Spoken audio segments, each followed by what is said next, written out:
Hello students, very warm good evening to all and welcome to Unacademy. This is Surbhi, your educator, and I welcome you all in today's class. So I hope everybody is doing fine and great and आप सबकी तैयारी अच्छी चल रही होगी. So let's start today's lecture. And एक बार मैं confirm कर लेती हूँ सबसे पहले कि क्या मैं ऑडिबल और विजिबल हूँ, उसके बाद स्टार्ट करेंगे.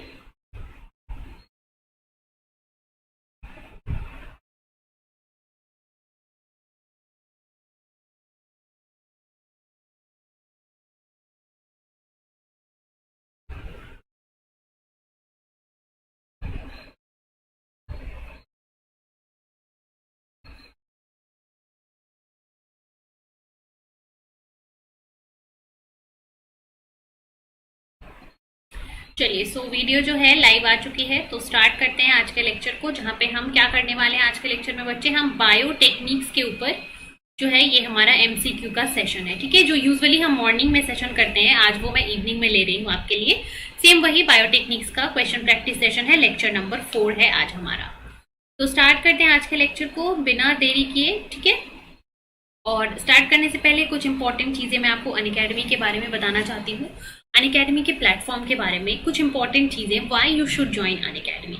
तो बहुत सारे बच्चों को ये डाउट होता है कि अनअकैडमी का जो प्लेटफॉर्म है, प्लस का प्लेटफॉर्म या फिर आइकनिक का प्लेटफॉर्म, वो हम क्यों ज्वाइन करें जब हमें फ्री क्लासेस ऑलरेडी मिल रही हैं यूट्यूब पे या फिर अनअकैडमी के ऊपर. तो बच्चे देखो, डिफरेंस ये है कि अगर आप अनअकैडमी की स्पेशल क्लासेस देखो, यूट्यूब की क्लासेस देखो, और अगर आप अनअकैडमी की प्लस और आइकनिक क्लासेस देखो, तो प्लस और आइकनिक आपको एक फुल पैकेज देता है, एक कंप्लीट पैकेज देता है, जिसके थ्रू आप अपने एग्जाम की प्रिपरेशन कर सकते हो. ठीक है, यहाँ पे आपको प्लस और आइकनिक में कंप्लीट पैकेज मिलता है. अपनी preparation, practice session, quiz session, well structured course, ये आपको प्लस और आइकनिक देगा. मतलब कि आपका फुल प्रिपरेशन, प्रैक्टिस सेशन सिर्फ एक ही जगह पे और कंप्लीट सिलेबस के साथ हो सकता है, जो कि अगर आप अलग अलग जगहों से करोगे तो अच्छे से नहीं हो पाता है. तो यही बेनिफिट आपको अनअकैडमी का प्लस सब्सक्रिप्शन देता है. और अगर आइकनिक की बात करो तो आइकनिक आपको और भी अलग अलग एडवांटेजेस देता है. जैसे कि आइकनिक सब्सक्रिप्शन के अंदर आपको मिलेगा पर्सनल गाइडेंस.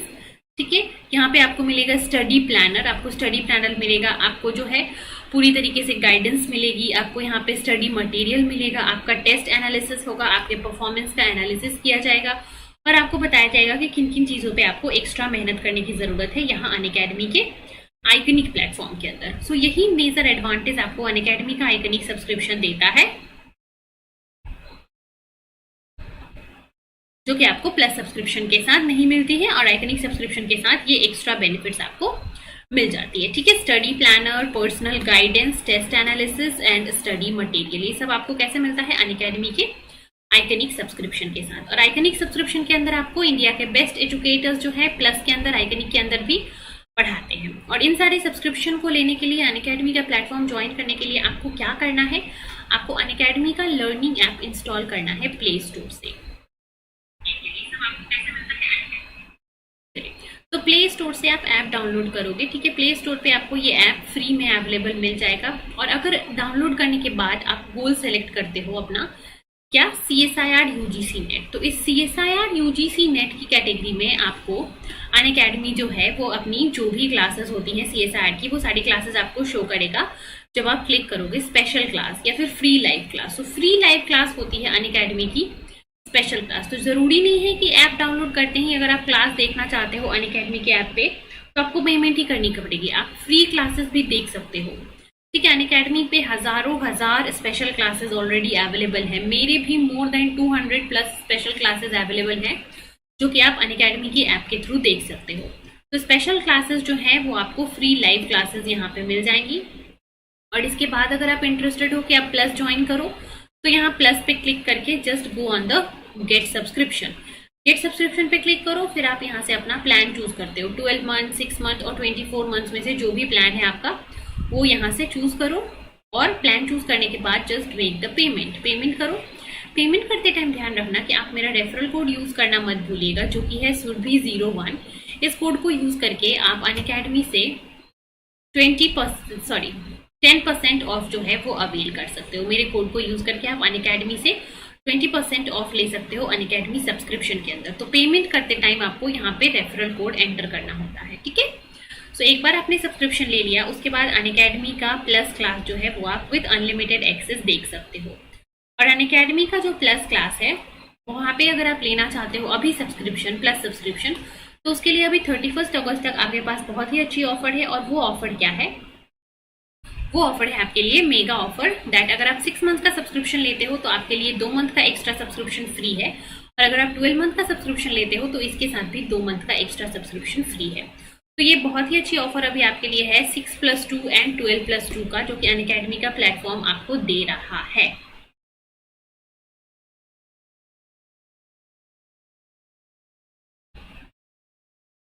ठीक है, चलिए सो अब हम स्टार्ट करते हैं अपने आज का लेक्चर। क्वेश्चन प्रैक्टिस सेशन जो है हमारा, आ जाइए बच्चे, इसको स्टार्ट करते हैं। सो आज के सेशन के लिए हमारा फर्स्ट क्वेश्चन ये रहा आप लोगों के लिए, रिलेटेड टू AFLP, ठीक है।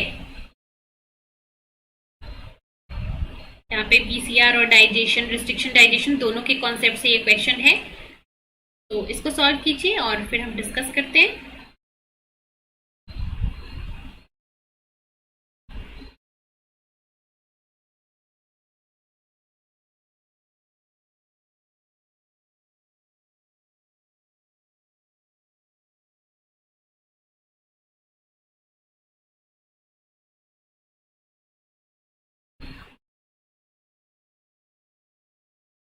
चलिए सॉल्व कीजिए इसको।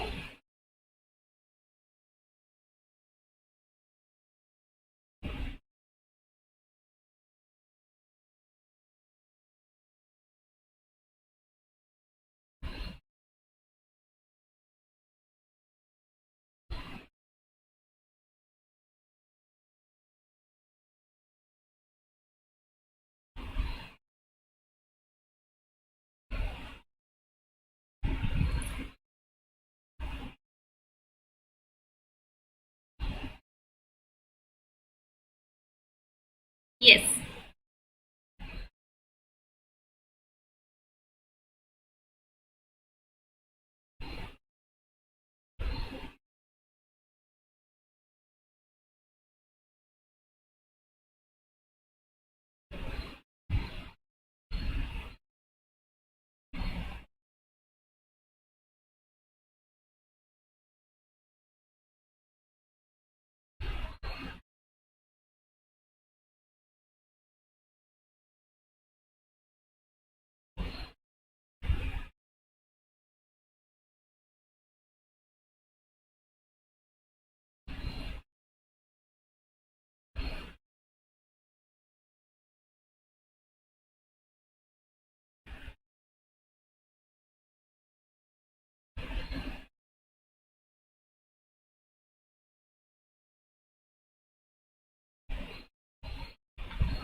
चलिए चलिए देखते हैं इस सवाल को, आ जाइए।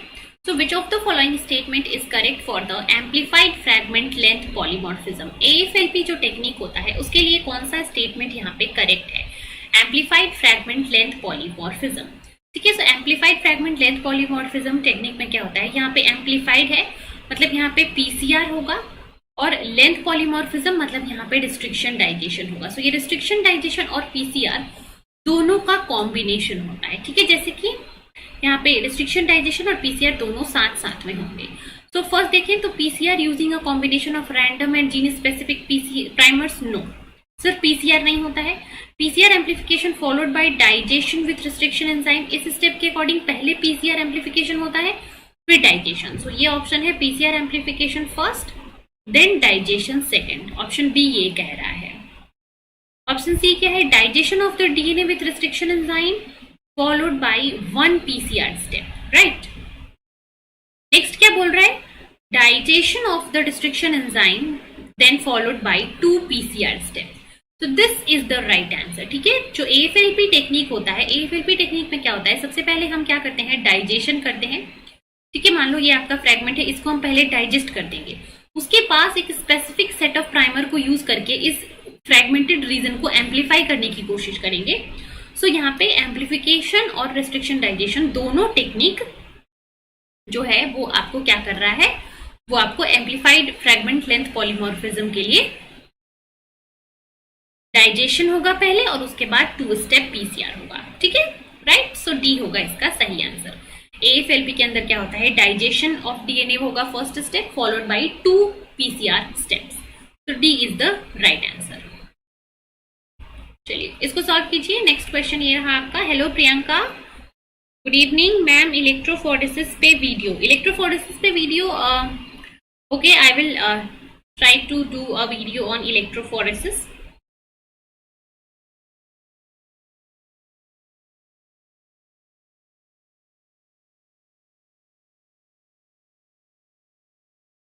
Okay Priyanka, I have noted. मैं इलेक्ट्रोफोरेसिस पे agarose gel and SDS gel electrophoresis के ऊपर एक लेक्चर आप लोगों के लिए ले लूंगी, no worries.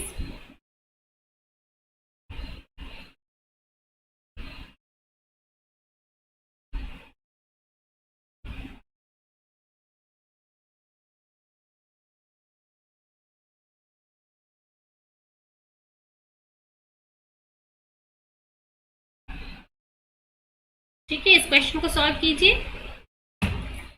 During an experiment, a student found increased activity of a protein for which there are 3 possible explanation.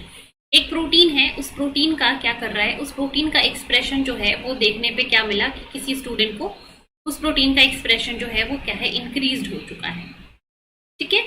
Increased expression of the protein का क्या क्या रीजन हो सकता है, किसी प्रोटीन की स्टूडेंट को मिला कि उस प्रोटीन का एक्टिविटी बढ़ गया है, नॉट एक्सप्रेशन, उसका एक्टिविटी उसको दिखा कि बढ़ गया है, ठीक है।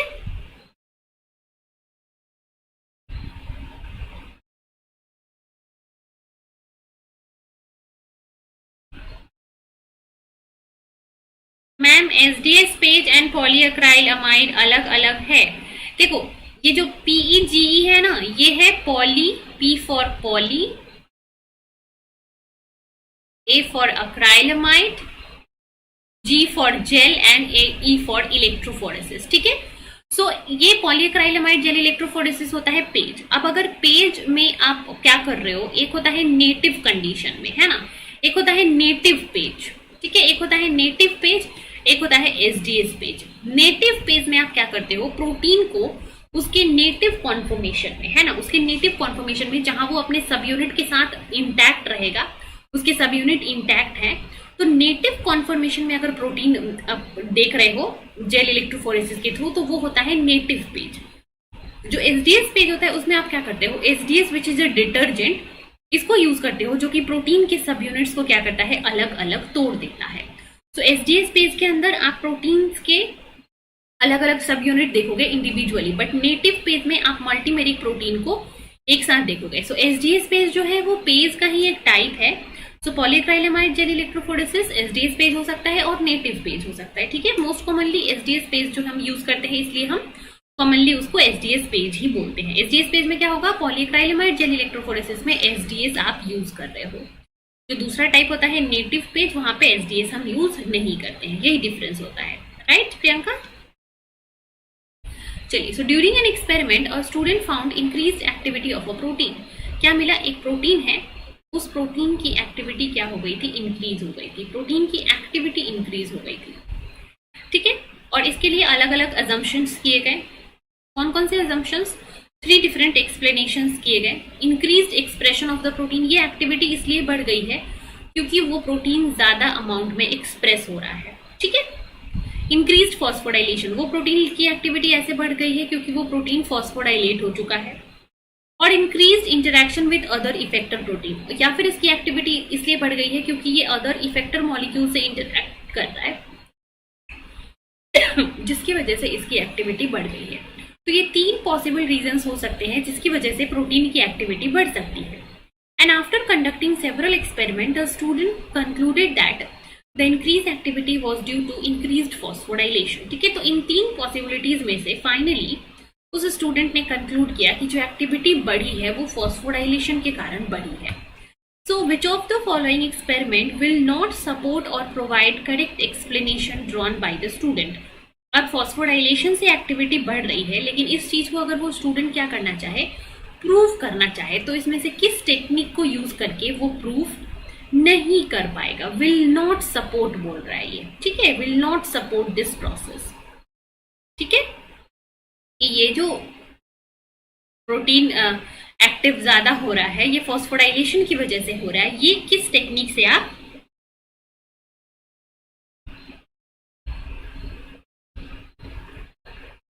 डिटेक्ट कर पाओगे।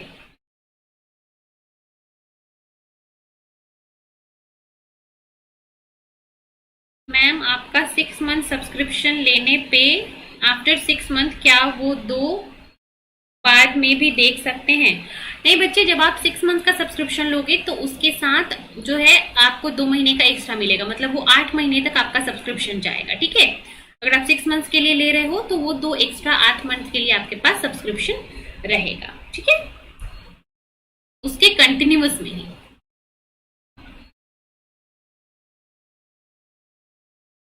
यस, तो हम यहाँ पे देख रहे थे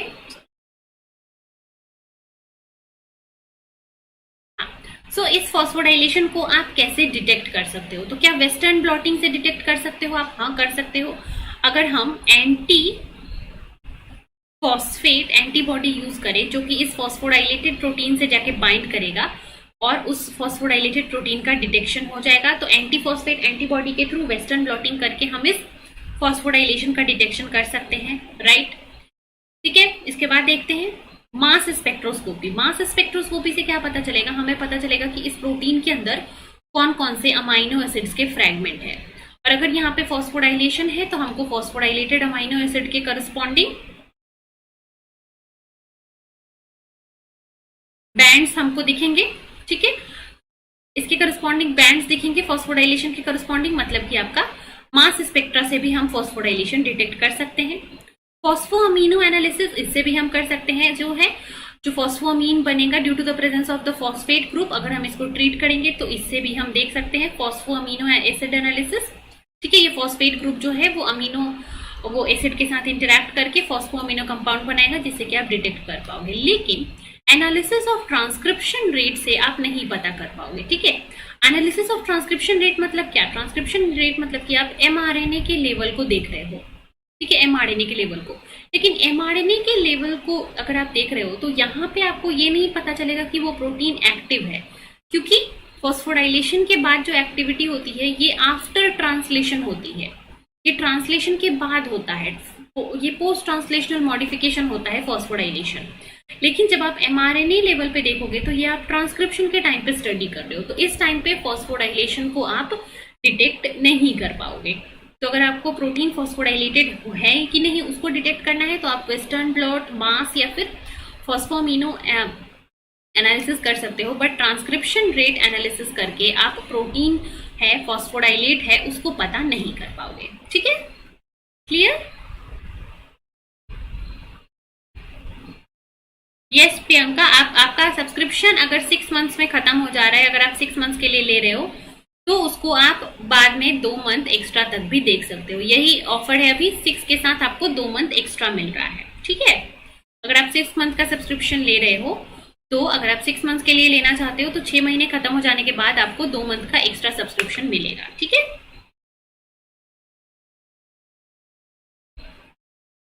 एंड सब्सक्रिप्शन लेने time please use my referral code. ठीक है, आप मेरा रेफरल कोड जरूर यूज करना जब भी आप सब्सक्रिप्शन लो, सुरभि01। इस कोड को यूज लेना, जिसमें से आपको 10% ऑफ मिल जाएगा जब आप सब्सक्रिप्शन लोगे 6+2 ऑफर के साथ। ठीक है, सो ये क्वेश्चन सबको क्लियर है?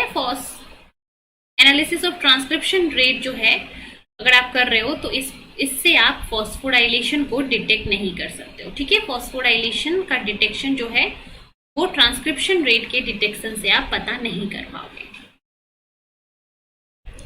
So is it clear? Let me know.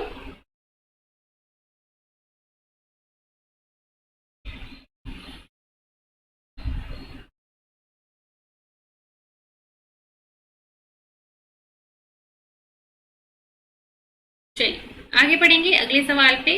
ये रहा आज के लिए हमारा नेक्स्ट क्वेश्चन।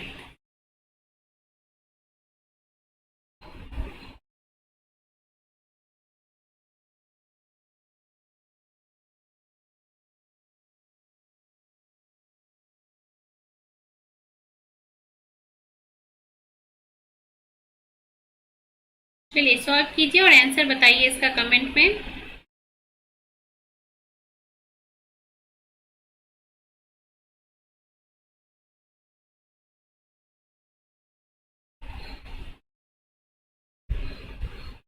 आंसर बताओ बच्चे फटाफट से, फिर इसको डिस्कस करेंगे।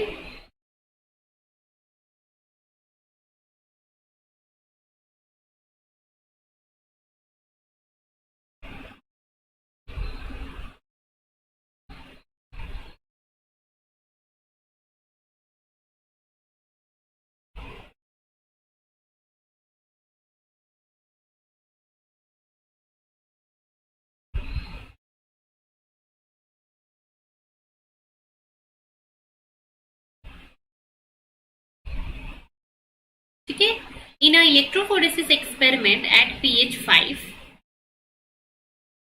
shown below x y z refer respectively to। ठीक है, एक इलेक्ट्रोफोरेसिस एक्सपेरिमेंट कर रहे हो। इस इलेक्ट्रोफोरेसिस एक्सपेरिमेंट में अगर आप प्रोटीन्स को सेपरेट कर रहे हो, ठीक है, प्रोटीन्स नहीं, यहाँ पे अमाइनो एसिड है। अमाइनो एसिड को आप सेपरेट कर रहे हो, 3 अमाइनो एसिड है आपके पास, alanine, lysine and aspartic acid और स्पार्टिक। ये तीनों जो है वो इस इलेक्ट्रोफोरेसिस सेपरेशन में स्पेस पे कहाँ कहाँ पे किसका लोकेशन होगा ये आपको बताना है। एक्स वाई जेड यहाँ पे है जो 3, ये कौन एक्स है, कौन वाई है और कौन जेड है, इन तीनों में से ये आपको यहाँ पे चूज करना है।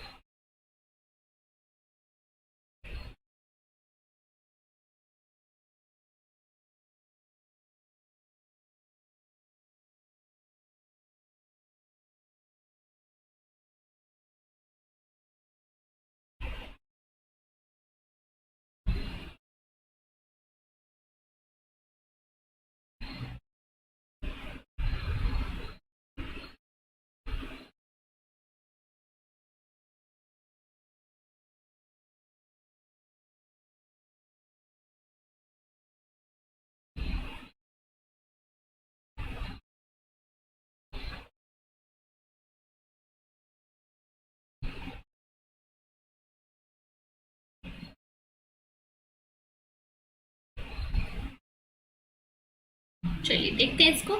सो एलेनिन अमाइनो एसिड के पास चार्ज क्या होता है? एलेनिन अमाइनो एसिड जो है वो न्यूट्रली चार्ज्ड है। लाइसिन के पास क्या चार्ज होता है? पॉजिटिव चार्ज होता है। और स्पार्टिक एसिड के पास क्या चार्ज होता है? नेगेटिव चार्ज होता है। सो जो आपका पॉजिटिव चार्ज अमाइनो एसिड है लाइसिन, ठीक है, बिकॉज ये पॉजिटिव चार्ज है तो ये पॉजिटिव टू नेगेटिव ट्रांसपोर्ट करके कहाँ जाएगा? नेगेटिव मूव करके नेगेटिव पोल की तरफ रहेगा। सो एक्स जो है जो कि नेगेटिव पोल के पास में है, एक्स कौन सा अमाइनो एसिड होगा? लाइसिन। जो पॉजिटिव पोल है उस पॉजिटिव पोल के पास जो अमाइनो एसिड रहेगा वो कौन सा अमाइनो एसिड होगा? नेगेटिवली चार्ज अमाइनो एसिड होगा जो कि स्पार्टिक एसिड। एलेनिन जो है वो आपका न्यूट्रल है तो वो आपके कैथोड और एनोड के बीच में रहेगा, तो ये है आपका एलेनिन। सो माइग्रेशन पैटर्न या फिर एक्स वाई जेड क्या होगा? X is lysine, Y is alanine and Z is स्पार्टिक acid. ठीक है, तो आंसर क्या हो गया? Lysine alanine स्पार्टिक acid. Lysine alanine स्पार्टिक acid जो हो गया इसका आंसर हो गया क्वेश्चन का। तो आप जस्ट चार्ज देखोगे कि अगर कोई अमाइनो एसिड नेगेटिवली चार्ज है तो वो पॉजिटिवली चार्ज इलेक्ट्रोड की तरफ रहेगा, अगर कोई अमाइनो एसिड पॉजिटिवली चार्ज है तो वो नेगेटिवली चार्ज इलेक्ट्रोड की तरफ रहेगा, और न्यूट्रल है तो वो उन दोनों की बीच में रहेगा। So this is the movement of different amino acid in the electrophoresis experiment on the basis of their charge. So I hope this is clear.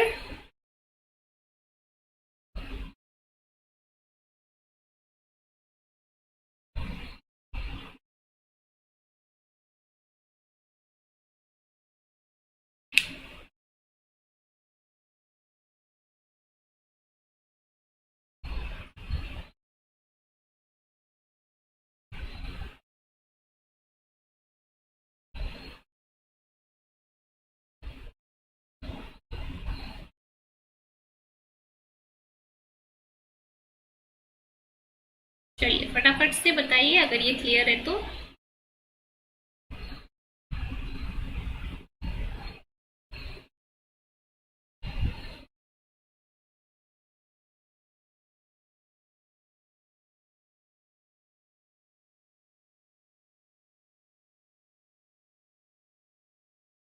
चलिए आगे बढ़ेंगे अगले सवाल पे। ये रहा आज के लिए नेक्स्ट क्वेश्चन, सॉल्व करें बच्चे इसको।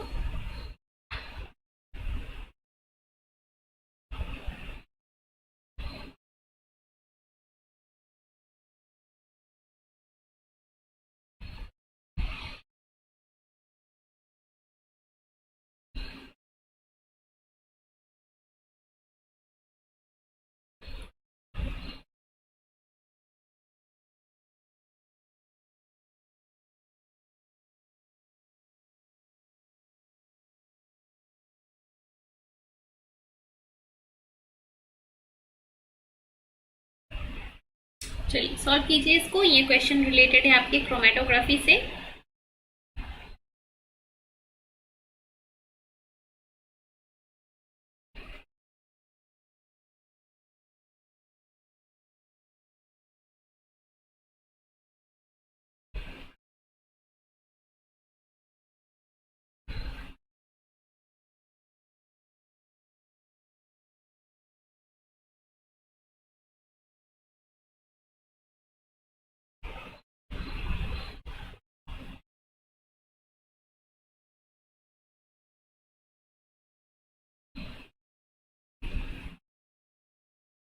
चलो देखिए इसको। A mixture of two proteins was subjected in the following chromatography. ठीक है, कौन कौन सी chromatography? Cation exchange, size exclusion and reverse phase. ठीक है, ये तीन क्रोमेटोग्राफी है। इनके अंदर किसी प्रोटीन को विजुअलाइज किया जा रहा है, तो इसका विजुअलाइजेशन पैटर्न जो है वो कैसा होगा वो आपको बताना है। सॉल्व कीजिए इसको, हम देखते हैं।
चलो देखते हैं इसको।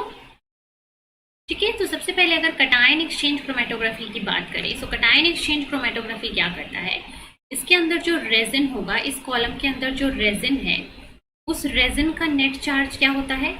उस रेजिन का नेट चार्ज होता है नेगेटिव। और ये पॉजिटिवली चार्ज अमाइनो एसिड से बाइंड करता है, ठीक है। पॉजिटिवली चार्ज अमाइनो एसिड से ये बाइंड करेगा और पॉजिटिवली चार्ज अमाइनो एसिड से बाइंड करके ये पॉजिटिवली चार्ज को लेट इल्यूट करेगा, पॉजिटिवली चार्ज को लेट इल्यूट करेगा और नेगेटिवली चार्ज जो है वो पहले इल्यूट हो जाएंगे, ठीक है। सो यहाँ पे अगर देखो तो स्टेटमेंट क्या बोल रहा है, बी इज मोर अनायनिक। अगर इस दोनों केस में हम देखें तो बी जो है वो बाद में इल्यूट हो रहा है और ये कौन सा कॉलम है, कटायन एक्सचेंजर, मतलब इसके पास खुद का नेगेटिव चार्ज है। तो नेगेटिव चार्ज कॉलम में बाद में कौन इल्यूट होगा, जो कि पॉजिटिवली चार्ज होगा, बिकॉज वो पॉजिटिवली चार्ज नेगेटिवली चार्ज के बीच में इंटरेक्शन होगा, इसलिए इल्यूजन में क्या हो जाएगा, लेट हो जाएगा। So B is more anionic, this is not true. B क्या होगा, बी मोर कटायनिक होगा, ठीक है। तो ये ऑप्शन जो है यहाँ पे एलिमिनेट हो गया, राइट। अगर यहाँ पे बात करें ए इज मोर कटायनिक, ए क्या ज्यादा कटायनिक होगा, अगर ए कटायनिक होगा तो ए लेट से इल्यूट होता, लेकिन ए पहले इल्यूट हो रहा है तो ए जो है वो अनायनिक है, तो ये ऑप्शन भी गलत हो गया। बी और डी यहाँ पे हमने डायरेक्टली क्या कर दिया, एलिमिनेट कर दिया। आगे ऑप्शन पे अगर हम चले, कटायन एक्सचेंज कॉलम हो गया, इसके बाद दूसरा कॉलम अगर हम देखें साइज एक्सक्लूजन, तो साइज एक्सक्लूजन का क्या होता है, जो स्मॉल प्रोटीन होगा वो लास्ट में इल्यूट होगा और जो फर्स्ट इल्यूट हो रहा है वो होता है लार्ज प्रोटीन, ठीक है। तो अगर साइज एक्सक्लूजन में तो ए जो है, ए लास्ट में इल्यूट हो रहा है, ठीक है, ए बाद में इल्यूट हो रहा है, तो A is small and B is large, यहां से ये कंक्लूड हुआ, ठीक है। So A is small, A is large है यहाँ पे, ये एलिमिनेट हो गया ऑप्शन।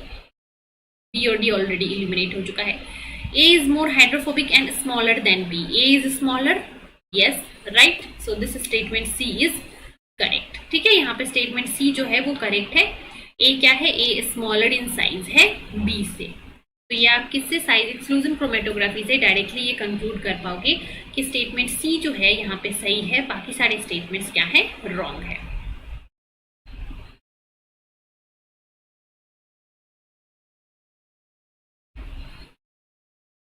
ठीक है बच्चे,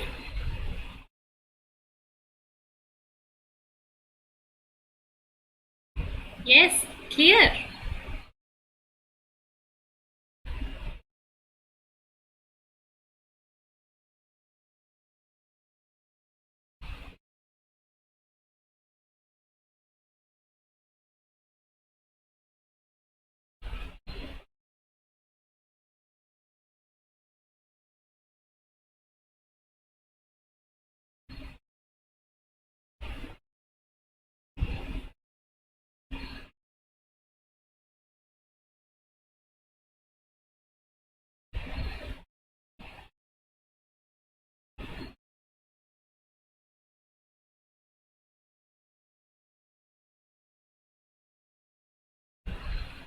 चलिए आगे चलते हैं, अगले सवाल पे मूव करते हैं। चलिए बच्चे, ये रहा अगला सवाल, थोड़ा लॉन्ग क्वेश्चन है, ये PYQ है आपका, तो just read this question very carefully and then solve this.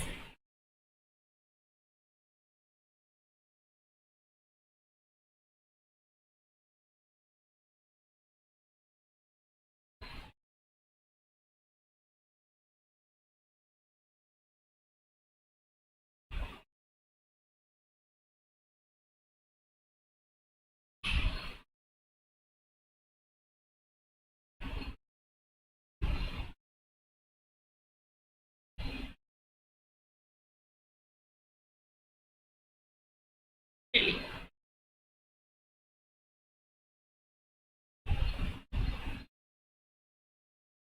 Kavita ma'am, third वाले ग्राफ से क्या कंक्लूड होगा। अच्छा रुक जाइए बच्चे, ये भी मैं आपको बता देती हूँ। देखो थर्ड वाला जो ग्राफ है रिवर्स फेज है ना, रिवर्स फेज आपको बताता है कि जो मॉलिक्यूल है वो पोलर है या फिर नॉन पोलर है, ठीक है। तो रिवर्स फेज में क्या होता है, रिवर्स फेज में आप जो कॉलम में बीट्स यूज करते हो वो क्या होता है, नॉन पोलर होता है, ठीक है, नॉन पोलर होता है। And non polar will interact, ठीक है, नॉन पोलर जो है वो नॉन पोलर एनालाइट से इंटरैक्ट करेगा, ठीक है, नॉन पोलर एनालाइट से इंटरैक्ट करेगा। और नॉन पोलर अगर है तो वो अंदर ज्यादा देर के लिए रिसाइड करेगा, और अगर कोई पोलर एनालाइट है ठीक है। अगर कोई पोलर एनालाइट है तो वो इस नॉन पोलर रेजिन से इंटरेक्ट नहीं करेगा। सो पोलर एनालाइट जो है वो फर्स्ट में इल्यूट होगा और नॉन पोलर एनालाइट जो है वो लास्ट में इल्यूट होगा। ठीक है। रिवर्स फेज का क्या मतलब होता है? रिवर्स फेज क्रोमेटोग्राफी का मतलब होता है कि इस क्रोमेटोग्राफी के अंदर जो रेजिन है या फिर जो कॉलम के अंदर बीड्स है वो क्या होंगे? नॉन पोलर होंगे। ठीक है। और नॉन पोलर अगर आप बीड्स में यूज कर रहे हो, तो जो नॉन पोलर एनालाइट होगा, नॉन पोलर या फिर hydrophobic, non polar hydrophobic analyte जो है वो लास्ट में इल्यूट होगा और जो पोलर एनालाइट्स होंगे, जितना ज्यादा पोलर एनालाइट होगा वो उतना जल्दी इल्यूट होगा। ठीक है। तो यहाँ पे बी जो है पहले इल्यूट हो रहा है, so B is polar. A जो है वो लास्ट में इल्यूट हो रहा है, so B is non polar. Non polar और बी इज हाइड्रोफोबिक। ठीक है। बी क्या है? हाइड्रोफोबिक है या फिर नॉन पोलर है। ए जो है हाइड्रोफोबिक है या फिर नॉन पोलर है। तो A is more hydrophobic and because size exclusion में भी बाद में रिलीज हो रहा है, सो ए इज स्मॉलर। और यहां से देखोगे तो इट इज मोर कटायनिक। सो ए क्या है? ए के बारे में तीन चीजें हो गई। ए जो है वो क्या है? कटायनिक है, बिकॉज वो कटायन एक्सचेंजर से रिलीज हो रहा है, लेट से। ए जो है वो ज्यादा स्मॉल है और ए जो है वो क्या है? हाइड्रोफोबिक है। तो आप इन तीनों ग्राफ को देख के मॉलिक्यूल ए के बारे में ये तीन चीजें कंक्लूड कर सकते हो। और मॉलिक्यूल बी के बारे में आप क्या कंक्लूड कर सकते हो? कि ये जो है अनायनिक होगा, ये जो है ए के कंपेयर में साइज में ज्यादा होगा और ये जो है वो ए के कंपेयर में पोलर होगा। तो ये दो स्टेटमेंट्स आप ए और बी के बारे में दे सकते हो। ठीक है।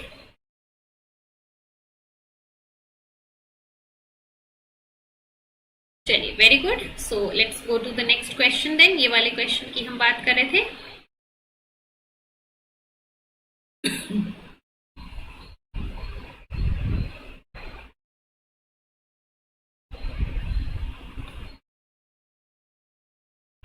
नोटिफिकेशन नहीं आया? नोटिफिकेशन नहीं आया, कोई बात नहीं, नहीं आया तो क्या कर सकते हैं? आपने इस बेल आइकन को प्रेस करके रखा है? बेल आइकन को जब सब्सक्राइब करते हो ना, वहां से एक बेल आइकन आती है, उसको प्रेस करके रखो तो most of the time notification जाता है। सब्सक्रिप्शन करने के बाद जब आप चैनल सब्सक्राइब करते हो, वहां पे एक बेल आइकन आता है, उसको क्लिक कर दो श्रेया, तो शायद नोटिफिकेशन आपके पास जाएगा।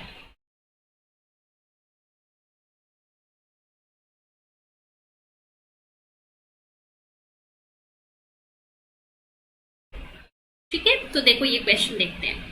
In Tachman probe detection for base substitution, probes with fluorescent dye at the 5' end and a quencher at the 3' ends are used. ठीक है।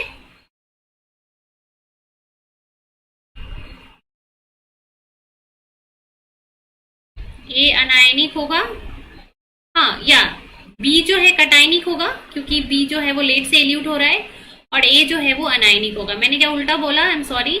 बी कटायनिक होगा, ए अनायनिक होगा, राइट। चलो ये क्वेश्चन देखते हैं। पिछले क्वेश्चन में अगर और भी कुछ डाउट है तो बता दो मुझे एक बारी, फिर हम नेक्स्ट चलेंगे। ठीक है। बी कटायनिक होगा, ए अनायनिक होगा। ए यहाँ पे स्मॉल होगा, बी यहाँ पे लार्ज होगा। ए यहाँ पे क्या होगा? हाइड्रोफोबिक होगा और बी यहाँ पे हाइड्रोफिलिक होगा या फिर पोलर होगा। ठीक है। तो ये हम कंक्लूड कर सकते हैं इस तीन ग्राफ से। ठीक है। तो ये कटायन एक्सचेंज, साइज एक्सक्लूजन और रिवर्स, इन तीनों क्रोमेटोग्राफी का प्रिंसिपल आपको पता होना चाहिए, का प्रिंसिपल आपको समझ में आना चाहिए। ठीक है।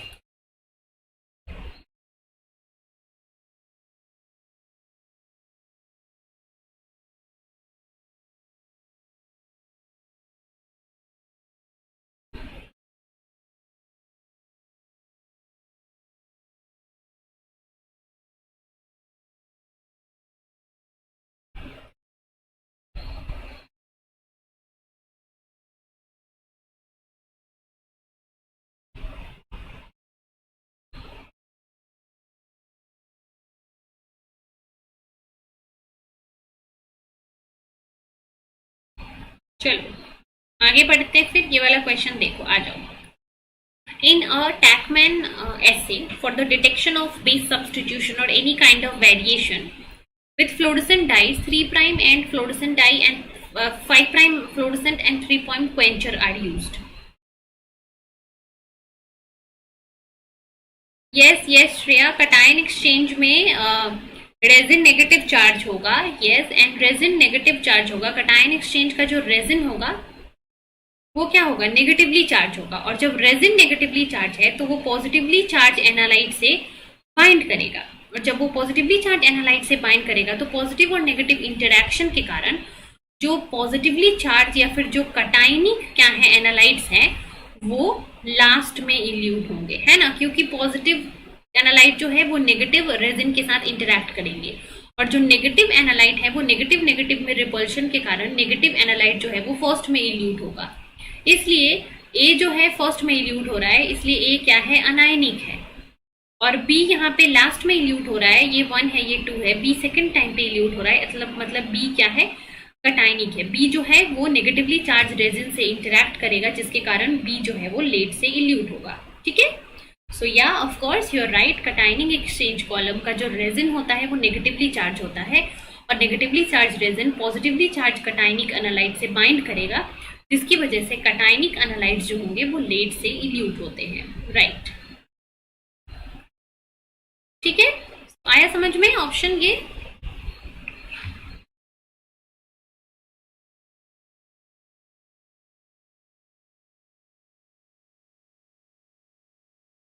यस, चलो अब तो ये क्वेश्चन देख लेते हैं, आ जाओ। तो टैकमैन प्रोब वेरिएंट जो है वहां पे क्या करते हैं हम, एक 5 प्राइम एंड पे फ्लोरेसेंट डाई होता है और 3 प्राइम एंड पे क्वेंचर होता है। ठीक है, while the probe is intact, मतलब ये ऐसे रहता है, यहाँ पे 5 प्राइम एंड पे एक फ्लोरेसेंट डाई है, यहाँ पे इसके 3 प्राइम एंड पे एक क्वेंचर है। और जब ये दोनों साथ में रहेंगे तब तक ये जो फ्लोरेसेंस है वो शो नहीं होगा। तो जब तक ये प्रोब इंटैक्ट रहेगा the proximity of the quencher will reduce the fluorescence emitted by the reporter dye. इस डाई की जो फ्लोरेसेंस होगी वो जब तक ये क्वेंचर पास में रहेगा, जब तक ये प्रोब मॉलिक्यूल इंटैक्ट रहेगा तब तक ये डाई फ्लोरेसेंस शो नहीं करता है। यही होता है टैकमैन प्रोब का प्रिंसिपल कि जब तक क्वेंचर और डाई साथ में रहेंगे तब तक जो डाई है वो फ्लोरेसेंस शो नहीं करेगा, लेकिन जब क्वेंचर हट जाएगा तो अपना डाई जो है वो फ्लोरेसेंस शो करने लगेगा। ठीक है, ये हो गया इसका प्रिंसिपल। अब क्वेश्चन देखते हैं, if the target sequence wild type are present the probe anneals to the target sequence downstream of one of the primers used for amplifying the DNA sequence, flanking the position of the variant. ठीक है, for an assay, 2 flanking PCR primers, 2 probes corresponding to the wild type and the variant allele, and labeled with 2 different reporter and quenchers were used. During extension, the probe may be cleaved by the Tachman polymerase, separating the reporter dye and the quencher. तो मान लो कि ये एक आपका reason है और यहाँ पे आपका टैकमैन प्रोब जाके बाइंड कर गया, यहाँ पे आपके प्राइमर्स बाइंड किए और प्राइमर्स बाइंड करने के बाद जब इसको प्रोलिफरेट करना स्टार्ट करेंगे तो जब आपका आरडीएनए पॉलीमरेज यहाँ आएगा, इसको क्लीव कर देगा, तो आपका जो है फ्लोरेसेंट डाई और आपका क्वेंचर अलग अलग हो जाएगा और आपको फ्लोरेसेंस दिखने लगेगा। तो यही बेसिकली होता है। तो during extension the probe will be cleaved by the Taq polymerase separating the reporter dye and the quencher. Right, ये अभी तक अपना टैकमैन ऐसे का ही प्रिंसिपल बता रहा है। क्वेश्चन अब आ रहा है, 3 individuals were genotyped using this assay. Sample for individual 1 shows maximum fluorescence. ठीक है, सैंपल इंडिविजुअल 1 जो है जहां पे ये स्पेसिफिक प्राइमर को यूज करके एम्प्लीफिकेशन किया जा रहा है, सैंपल 1 में जो है क्या हो रहा है, मैक्सिमम फ्लोरेसेंस शो हो रहा है। Sample 1 shows maximum fluorescence for the dye attached to the wild type. ठीक है, wild type जो प्रोब है, मान लो 2 प्रोब लिया गया, एक wild type के लिए, एक म्यूटेंट और वेरिएंट टाइप के लिए। wild type वाला प्रोब मान लो कि ग्रीन कलर का फ्लोरेसेंस देगा और वेरिएंट टाइप वाला मान लो ब्लू कलर का देगा। तो इंडिविजुअल 1 में मैक्सिमम फ्लोरेसेंस मिला किस कलर का, वाइल्ड टाइप का, मतलब कि ग्रीन कलर का।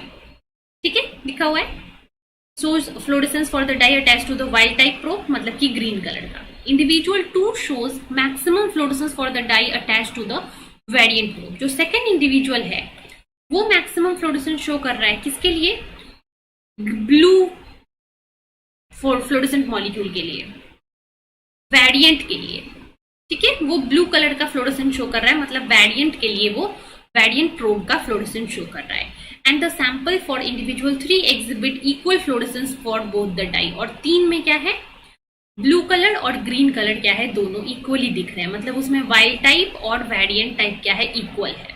तो ये तीन कंडीशन आए। अब यहां से आप देख के क्या बताओगे कि जो इंडिविजुअल 1 है उसके पास क्या है, वाइल्ड टाइप अलील है, और वाइल्ड टाइप का क्या है, होमोजाइगस है। बता सकते हो इंडिविजुअल 2 के पास क्या है, वेरिएंट टाइप है, और वेरिएंट का भी क्या है, होमोजाइगस है। इंडिविजुअल 3 क्या है, इंडिविजुअल 3 जो है इसके पास वाइल्ड टाइप भी है और वेरिएंट टाइप भी है, और ये हेटेरोजाइगस है। ये तीन स्टेटमेंट्स आप यहां से दे सकते हो। Individual 1 is homozygous for wild type, individual 2 is homozygous for variant type, and individual 3 is heterozygous. ठीक है, ये तीन कंडीशन हो गया। अब ऑप्शन देखते हैं। Individual 1 is homozygous for variant allele, is this true? No, individual 1 जो है वो होमोजाइगस है किसके लिए, वाइल्ड टाइप के लिए, तो ये हो गया गलत। Individual 2 is homozygous for variant allele, is this true? Yes, this is true. Individual 2 is homozygous for wild type, no. Individual 3 is homozygous, no. Individual 3 क्या है, हेटेरोजाइगस है। तो यहाँ पे सिर्फ करेक्ट स्टेटमेंट क्या है, स्टेटमेंट नंबर 2। तो देखो इस क्वेश्चन को कितना कॉम्प्लिकेटेड बनाया गया है, इसका लैंग्वेज कितना कॉम्प्लिकेटेड है ना, इसका लैंग्वेज इतना कॉम्प्लिकेटेड है, इसमें बहुत सारी इंफॉर्मेशन दी हुई है, बट मेन जो क्वेश्चन का पॉइंट है यहीं पे है कि इंडिविजुअल 1 में सिर्फ वाइल्ड टाइप का फ्लोरेसेंस दिख रहा है, इंडिविजुअल 2 में वेरिएंट टाइप का फ्लोरेसेंस दिख रहा है, इंडिविजुअल 3 में वाइल्ड और वेरिएंट दोनों का फ्लोरेसेंस दिख रहा है। मतलब ये क्या है, ये होमोजाइगस है किसके लिए, वाइल्ड टाइप के लिए। इंडिविजुअल 2 भी क्या है, होमोजाइगस है किसके लिए, वेरिएंट टाइप के लिए। इंडिविजुअल 3 क्या है, हेटेरोजाइगस है। तो बस ऑप्शन चूज करो, यहाँ पे क्या है, individual 2 is homozygous for variant type, only B is the correct option.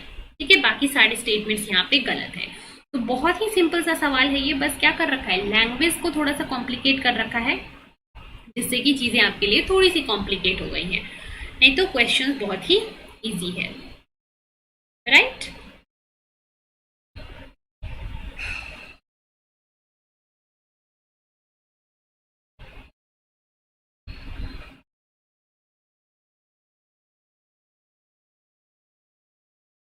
चलिए बताइए मुझे, आ गया समझ में?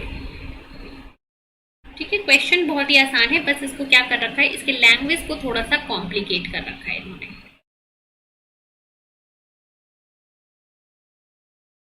यस एग्जैक्टली, सेक्शन सी के क्वेश्चन मेनली ऐसे ही आते हैं। सेक्शन सी में ना मेनली यही आते हैं। ये पूरा का पूरा पैराग्राफ क्या है, ये बस आपके टैकमैन जो आपका प्रोब यूज करके हम रियल टाइम पीसीआर करते हैं उसका प्रिंसिपल लिख रखा है। ठीक है, तो बहुत बच्चे क्या करेंगे, इसको देख के ही डर जाएंगे, वो इसको अटेम्प्ट ही नहीं करेंगे। लेकिन जब लास्ट का लाइन यहाँ पढ़ोगे ना, तो क्वेश्चन यहाँ से देखो कितना ईजी हो जा रहा है।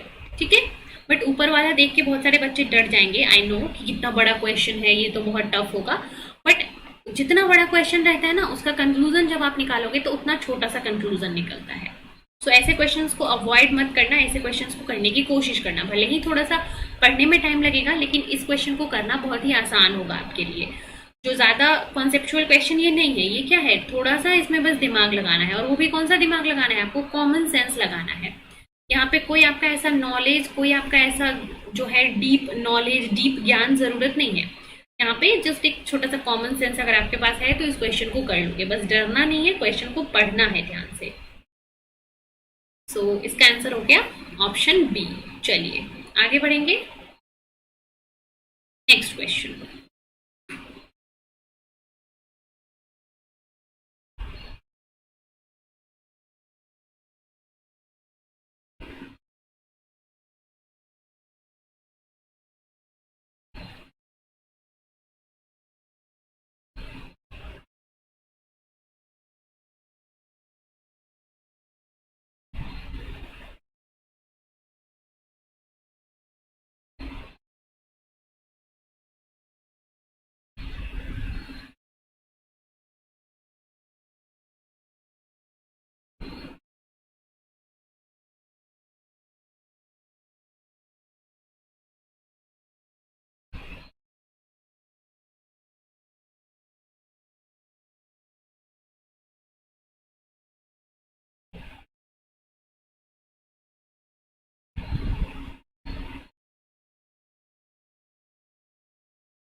चलिए सॉल्व कीजिए इसको।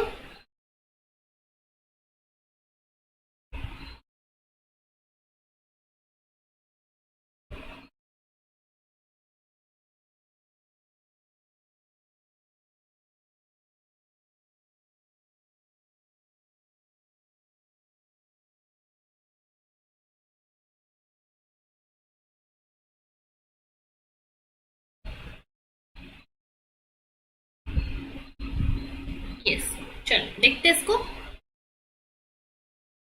A solution of mixture of protein is loaded on a gel filtration column. Gel filtration column है ये, मतलब ये किस पे बेसिस पे सेपरेट करेगा? साइज के बेसिस पे। साइज के बेसिस में कैसे सेपरेट होता है? जो लार्जर प्रोटीन होते हैं वो सबसे फर्स्ट में इल्यूट होंगे और स्मॉलर प्रोटीन जो है वो सबसे लास्ट में इल्यूट होंगे। यही प्रिंसिपल होगा।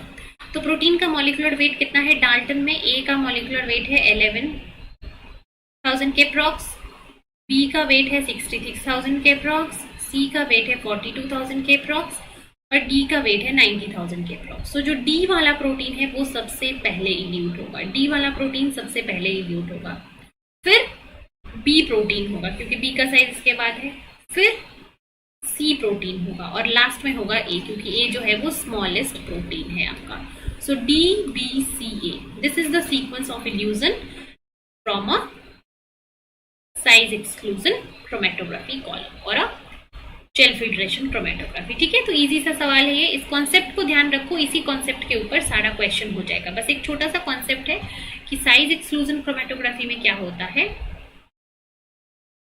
साइज एक्सक्लूजन क्रोमेटोग्राफी में अगर ये आपका कॉलम है, ठीक है, इस कॉलम के अंदर बीड्स पैक्ड हैं, सो जो लार्जर मॉलिक्यूल्स होंगे, मान लो लार्जर मॉलिक्यूल है, लार्जर मॉलिक्यूल जो है वो क्या करेगा, बिकॉज वो पोर्स में एंटर नहीं कर पाएगा इन बीड्स के, तो लार्जर मॉलिक्यूल वॉइड स्पेसेस से होते हुए जल्दी से इल्यूट हो जाएगा। लार्ज मॉलिक्यूल जो है वो इल्यूट हो जाएगा। कैसे? They will get eluted from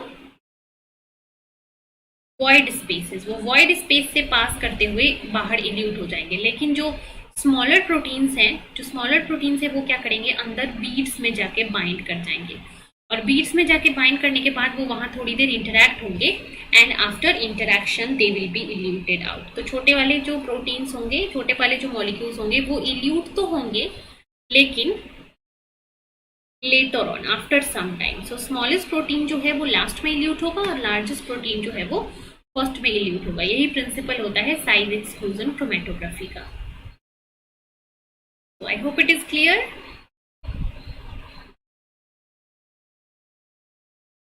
चलो, सो बायोटेक्निक्स का सवाल जो है हमारा यहीं पे खत्म होता है आज के लिए। तो आई होप कि आज का क्वेश्चन जो है, आज के सारे क्वेश्चन सबको समझ में आए होंगे। और अगर कुछ डाउट रहता है आज के लेक्चर में, अगर आप लाइव क्लास नहीं देख रहे हो, रिकॉर्डेड क्लास देख रहे हो, किसी भी क्वेश्चन में अगर आपको कुछ डाउट आता है तो अपने डाउट को इस वीडियो के कमेंट में मेंशन कर देना। लाइव कमेंट में नहीं, जो नॉर्मल कमेंट आता है नीचे, उस कमेंट में अपने डाउट को डाल देना, ताकि जब भी मैं आपका डाउट देखूं या तो मैं कमेंट में रिप्लाई कर दूंगी या फिर मैं कोशिश करूंगी कि आपको नेक्स्ट क्लास में, लाइव क्लास में आपका रिप्लाई कर दूं। ठीक है, सो अगर आज का वीडियो अच्छा लगा सो वीडियो को लाइक अभी तुरंत कर दो। जो बच्चा लाइव क्लास देख रहा है वीडियो को लाइक जरूर कर देना, बिना लाइक किए नहीं जाना है। और लाइक करने के साथ साथ शेयर भी कर सकते हो आप अपने कॉलेज फ्रेंड्स के साथ, अपने दोस्तों के साथ। और हमारे चैनल को सब्सक्राइब जरूर करो, सब्सक्राइब करना है जल्दी से। विदाउट सब्सक्राइब किए आपकी क्लासेस मिस हो जाएंगी, इसलिए सब्सक्राइब कर लो और बेल आइकन को भी हिट कर दो ताकि नोटिफिकेशन चला जाए जब भी लाइव क्लास स्टार्ट हो। तो लाइक कर दो फटाफट से। और अगर आप मेरी क्लास करना चाहते हो अनअकैडमी के ऊपर, तो अनअकैडमी के ऊपर CSIR UGC नेट की कैटेगरी में आप मेरी स्पेशल क्लासेस को फॉलो कर सकते हो। स्पेशल क्लासेस होती हैं मेरी अनअकैडमी के ऊपर, जो कि आप उनको फॉलो कर सकते हो। और CSIR UGC की नेट में मैं फ्री में क्लासेस लेती हूँ, स्पेशल क्लासेस। तो अगर आप फ्री क्लासेस अटेंड करना चाहते हो तो आप अनअकैडमी लर्निंग ऐप डाउनलोड करके मेरी क्लासेस अनलॉक कर सकते हो by using my referral code सुरभि01। ये मेरा कोड है जिसको यूज करके आप मेरी क्लास को अनलॉक करोगे और फ्री क्लासेस मेरी देख पाओगे। So that's all for this class. अभी नेक्स्ट क्लास हमारी होने वाली है 10:30 से मैं स्टार्ट करूंगी क्लास को। 10:30 से स्टार्ट करेंगे, जहाँ पे आज हम पढ़ने वाले हैं टी सेल के बारे में। ठीक है, जो साइटोटॉक्सिक टी सेल्स होते हैं, जो टी हेल्पर सेल्स होते हैं, वो सारे कैसे डेवलप होते हैं, कैसे मैच्योर होते हैं, वो हम आज के लेक्चर में देखेंगे। ठीक है, टी हेल्पर सेल कैसे बनता है, साइटोटॉक्सिक टी सेल कैसे बनता है, फिर टी हेल्पर सेल जो है वो TH1 और TH2 सेल में डिफरेंशिएट होता है। टीसी सेल्स जो है वो cytotoxic T cell, T lymphocytes जो है वो कैसे काम करते हैं, इन सब के बारे में हम अपने 10:30 के लेक्चर में आज पढ़ेंगे। So will meet you guys on that time. Next question answer session कब है? Next question answer session Saturday, कल तो नहीं है, संडे, मे बी ऑन संडे।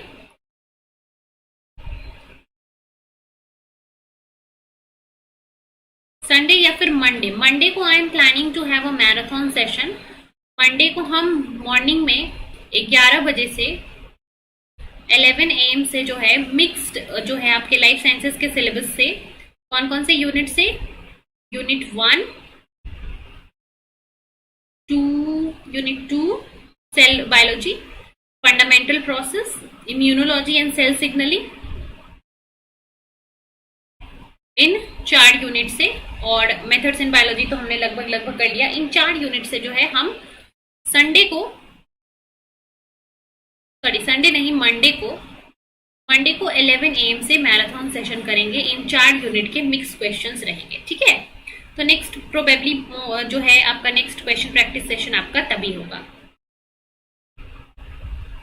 ठीक है, और संडे को नाइट में भी शायद क्वेश्चन प्रैक्टिस सेशन ही है आपका।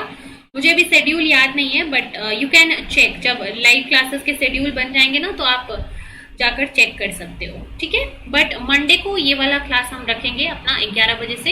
इन 4 यूनिट से बहुत सारे क्वेश्चन मैराथन में 2-2.5 घंटे की क्लास रखेंगे। ठीक है, मंडे को। So fix your time, Monday को 11 बजे। चलिए, so that's all for this session. Thank